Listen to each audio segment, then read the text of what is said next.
So hi guys, welcome back to channel. Hope you guys are doing well.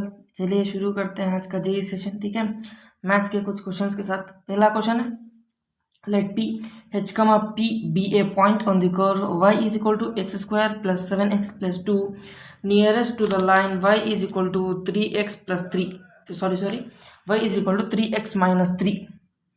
The equation of the normal to the curve at p is। ठीक है, चलिए शुरू करते हैं। इसके लिए ना एक सिंपल डायग्राम लगेगा जो मैंने बना के रखा है, क्योंकि कंफ्यूज नहीं होना चाहिए इसलिए। ठीक है, यहाँ पे दो इक्वेशन दिए थे इसने क्वेश्चन में, दो इक्वेशन यहाँ पे लिखे हैं, कंफ्यूज ना हो। ठीक है, y is equal to x square plus 7x plus 2। ठीक है, पहले आप क्या कीजिए ना, पॉइंट्स प्लॉट कर लीजिए। x को 0 कंसिडर करिए, y की वैल्यू 2 आ जाएगी। ठीक है, x की वैल्यू 1 डालिए, y की वैल्यू 10 है। x is equal to 2, y is equal to 20, x is equal to, ये इंपॉर्टेंट है थोड़ा, माइनस की वैल्यू भी इंपॉर्टेंट होती है।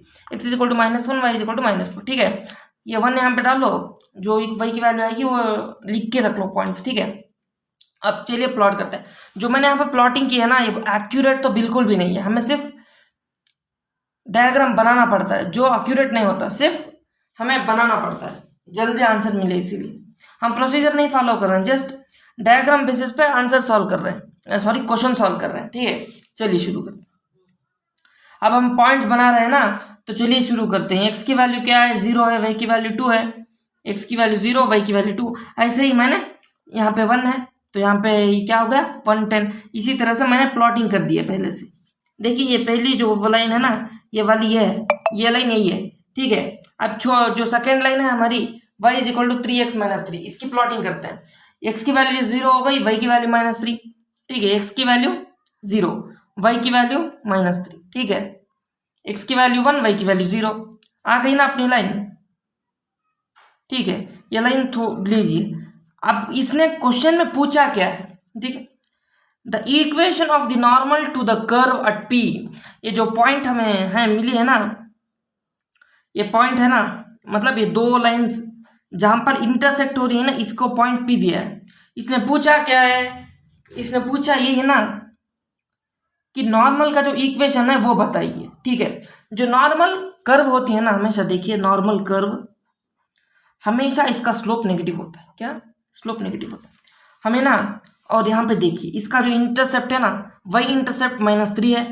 हाँ, अब हम इसमें y is equal to mx plus c का जो इक्वेशन है वो अप्लाई करके कॉन्सेप्ट से सॉल्व कर सकते हैं। ठीक है, देखिए y is equal to mx plus c लगाने से हमें intercept, sorry y is equal to mx plus c लगाते हैं। ठीक है, अगर हम यहाँ पे x 0 डालें तो y नेगेटिव होना चाहिए। देखिए x अगर 0 लगाएं तो y नेगेटिव होना चाहिए, ये दो ऑप्शन में नहीं होगा। अब हमारा बचा थर्ड और फोर्थ ऑप्शन।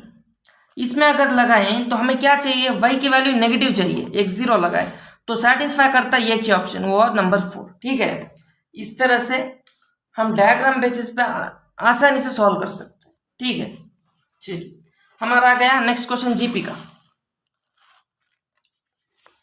नेक्स्ट क्वेश्चन हमारा जीपी का। ठीक है, चलिए the sum of the first 3 terms of the GP is yes and their product is 27, then all such yes lie in. इसका मतलब है सम। ठीक है, the sum of first 3 terms of GP is yes and the product is 27।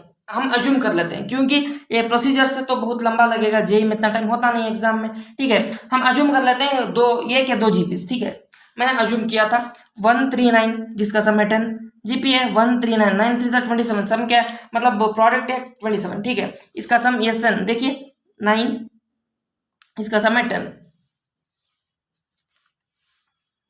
S N का term होगा, इसका हो गया 10, सम हो गया। ठीक है, अब हम नेक्स्ट जीपी जो अज्यूम कर रहे हैं 1 -3 सॉरी -3 और -9, -3 into -9 is equal to +27, minus into minus plus होगा 27 इंटू 1 27। ठीक है, 27 आ गया, इसका जो सम होगा वो -7 होगा। ठीक है, अब ये दोनों वैल्यूज है ना, जो ऑप्शन में दोनों वैल्यूज आ रहे हैं ना, वही हमारा ऑप्शन है। ठीक है, यहाँ पे देखिए -∞, 9, यहाँ पे सेटिस्फाई, ये दोनों ऑप्शन को मतलब ये दोनों पॉइंट्स को ये सेटिस्फाई नहीं कर रहा।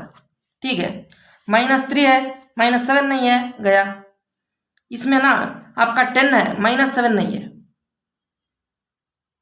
ये भी गया, और हमारा सेटिस्फाई कर रहा है जो ऑप्शन दोनों को, मतलब इन दोनों पॉइंट्स को जो सेटिस्फाई कर रहा है वो है हमारा ओनली फोर्थ ऑप्शन। ठीक है, इस तरह से हम आसानी से जेईई के क्वेश्चंस कुछ सॉल्व कर सकते हैं।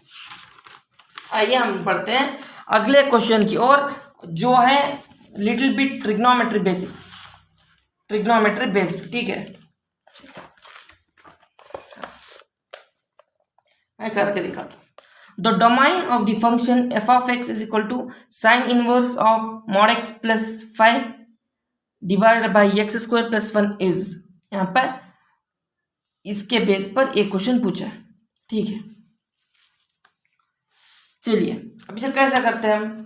देखिए साइन थीटा की जो वैल्यू होती है ना वो -1 और 1 के बीच में होती है साइन की वैल्यू। ठीक है, अगर हम सिंपल वैल्यूज एक्स की डाल के अज्यूम करते जाएं तो हमें इसका आंसर, मतलब जो साइन का आंसर होगा ना, तो इसके बीच में आना होगा, तभी हमारा ये इक्वेशन सेटिस्फाई होगा। ठीक है, एक्स की वैल्यू और आंसर, ठीक है, मैंने पहले लिख के रखा। 0 होगा तो 0 डाले तो +5 आएगा ये इक्वेशन में, यहाँ पे x 0 डालो तो +5 आएगा, 1 डालो तो 3 आएगा। देखिए सब ये दोनों 5 और 3 है ना ग्रेटर देन 1 है, कभी भी साइन की वैल्यू 1 से ज्यादा नहीं होगी, -1 और 1 के बीच में होगी। ठीक है, तो ये ऑप्शन रिजेक्ट।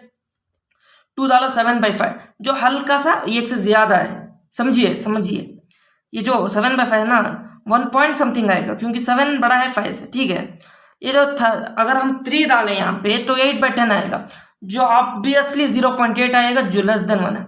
देखिए हाँ, अब ये दोनों को मार्क कर लीजिए, क्योंकि यही से शुरू हो रहा है ना, ये ग्रेटर देन 1 है, ये लेस देन 1 है, तो हमारा आंसर ना इसी के बीच में होगा।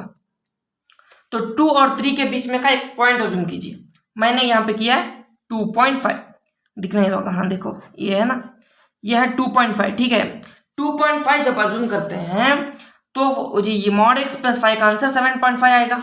ठीक है, यहाँ पे एक्स स्क्वायर प्लस 1 का वैल्यू अगर हम 2.5 अज्यूम करते हैं तो 7.25 आएगा। ठीक है, अगर हम इसे डिवाइड करें ना तो ग्रेटर देन 1 आएगा। यहाँ पर कंफ्यूज मत होइए, 7.5 बड़ा है 7.25 से। ठीक है, 7.5 बड़ा है 7.25 से, याद रखिए, कंफ्यूज मत होइए, ये डेसिमल है, ग्रेटर देन 1 होगा। हाँ, अब हमारा आंसर ना देखिए 2.5 के आसपास होगा, क्योंकि ये ग्रेटर देन 1 है, simply little bit greater than 1 है, इसीलिए ना देखिए हमारा आंसर 2.5 के आसपास ही आएगा। हमने अज्यूम किया है, एक्यूरेट नहीं है, इसीलिए आसपास बोल रहा हूं मैं, मुझे पता नहीं 2.4 भी हो सकता है, 2.6 भी हो सकता है। चलिए अब हम करते हैं ऑप्शन वेरीफाई। ठीक है, √17/2, √17 की वैल्यू क्या होती है, अब 4.1 या 4.2 लिए, क्योंकि यहाँ पर 2 है, इवन नंबर ले लो, डिवीजन आराम होगा। ठीक है, 4.2 डिवाइडेड बाई 2 प्लस 1, इसकी क्या वैल्यू आएगी 2.1, 3.1 आएगी, जो बहुत ज्यादा है 2.5 से। फर्स्ट ऑप्शन गया तेल लेने, रॉन्ग हो गया। √17/2 -1 दिया गया, 3.1 -1। ठीक है, देखिए यहाँ मतलब √17/2 -1 दिया है इसने। अब √17/2 की वैल्यू हमें पता है 3.1 -1 2.1, जो बहुत छोटा है 2.5 से। हमें आंसर चाहिए आसपास 2.5 के, मतलब इसे हम होल्ड कर सकते हैं, इतना भी रॉन्ग नहीं, होल्ड कर सकते हैं। ठीक है, 1 प्लस √17/2, √17/2 की वैल्यू क्या है, ठीक है 2.1 प्लस √17/2 की वैल्यू है 2.1 प्लस 1 3.1। ठीक है, इस तरह से अगर करेंगे ना तो हमारा ऑप्शन ये भी रॉन्ग होगा और ये भी रॉन्ग होगा, तो सेटिस्फाई एक ही ऑप्शन कर रहा है, वो ऑप्शन सी। ठीक है, इस तरह से अगर हम करेंगे ना तो सिंपल ट्रिक से आपकी जेईई क्वेश्चन सॉल्व हो सकते हैं। अगर पढ़ने में कभी भी दिक्कत आए ना तो अपने आप को मोटिवेट जरूर करना। ठीक है, अगर सब कुछ मिल जाए जिंदगी में तो तमन्ना किसकी करोगे, अगर सब कुछ मिल जाए जिंदगी में तो तमन्ना किसकी करोगे, मुर्शद बिना किसी तमन्ना के जिया कैसे करोगे। ठीक है, ऐसे ही मोटिवेट करते रहिए, अपने आप को पढ़ते रहिए। मिलते हैं अगले क्लास में।